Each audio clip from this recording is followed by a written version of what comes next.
इस वक्त हमारे साथ उत्तर प्रदेश के पूर्व डीजीपी विक्रम सिंह भी जुड़ रहे हैं। विक्रम जी, कोर्ट के इस फैसले के बाद आपकी क्या प्रतिक्रिया है, पहली प्रतिक्रिया?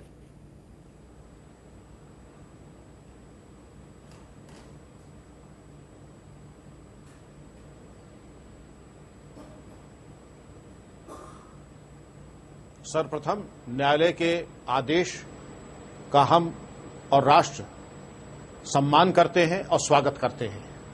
ये तात्कालिक है और इससे बहुत कड़ा संदेश राष्ट्र विरोधी गतिविधियों और उनको अंजाम देने वाले लोगों को ये एक बहुत कड़ा संदेश जाएगा।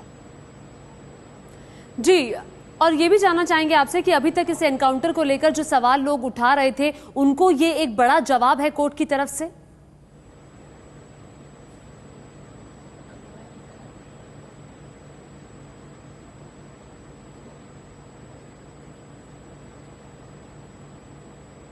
जी हां, आपके ही चैनल पे बहुत सारे सवाल काल्पनिक तौर से आपके सामने प्रस्तुत किए गए थे। उन सब का एक बार में एक बहुत माकूल उत्तर मिल गया है। देखिए, कोई इसमें विजय और पराजय की बात नहीं है, लेकिन यह कहना कि गोली कहां से लगी, किसने लगाई, दिन दहाड़े एनकाउंटर हुआ, एक इंस्पेक्टर शहीद हुआ और उस पर ऐसे काल्पनिक तरीके से तर्क प्रस्तुत करना, यह कहां से न्यायोचित है।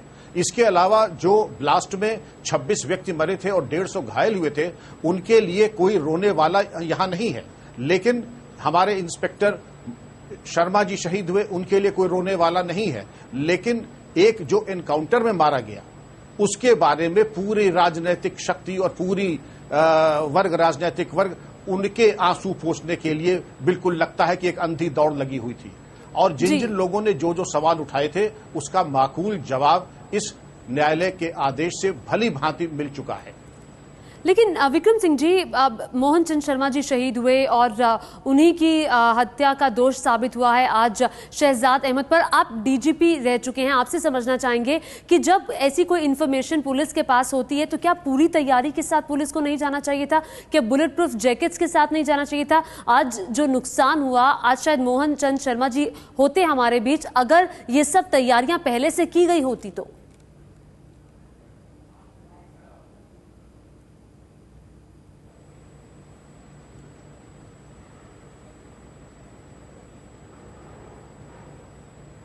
आपकी बात बहुत महत्वपूर्ण है और निसंदेह पूरी तैयारी के साथ जाना चाहिए।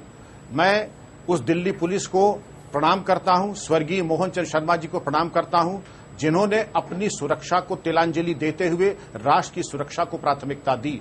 हो सकता है कि जिन परिस्थितियों में उनको भागना पड़ा, उनके सामने दो विकल्प थे।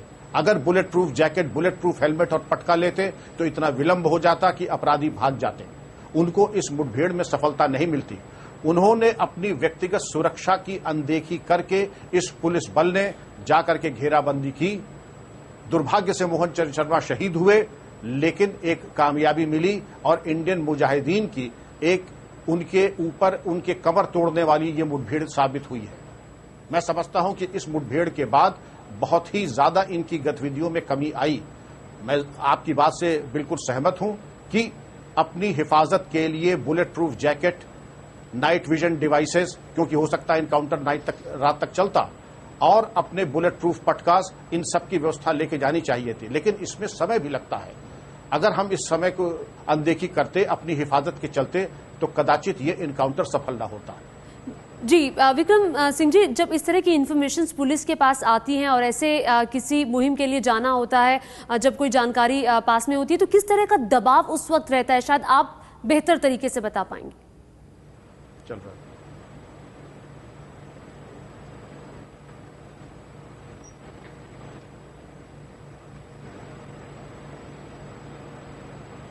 नहीं, बहुत ज्यादा दबाव रहता है। आदमी सबसे पहले एक मन में एक व्यूह रचना करता है।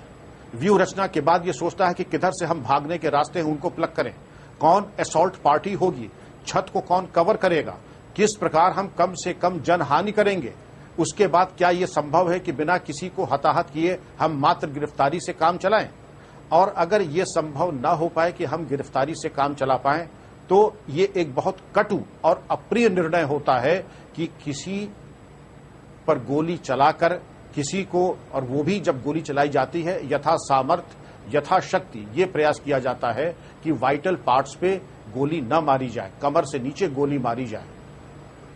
इसके उपरांत ये होता है कि अगर मैं शहीद हो गया तो मेरे परिवार और उसके बारे में चिंता रहती है।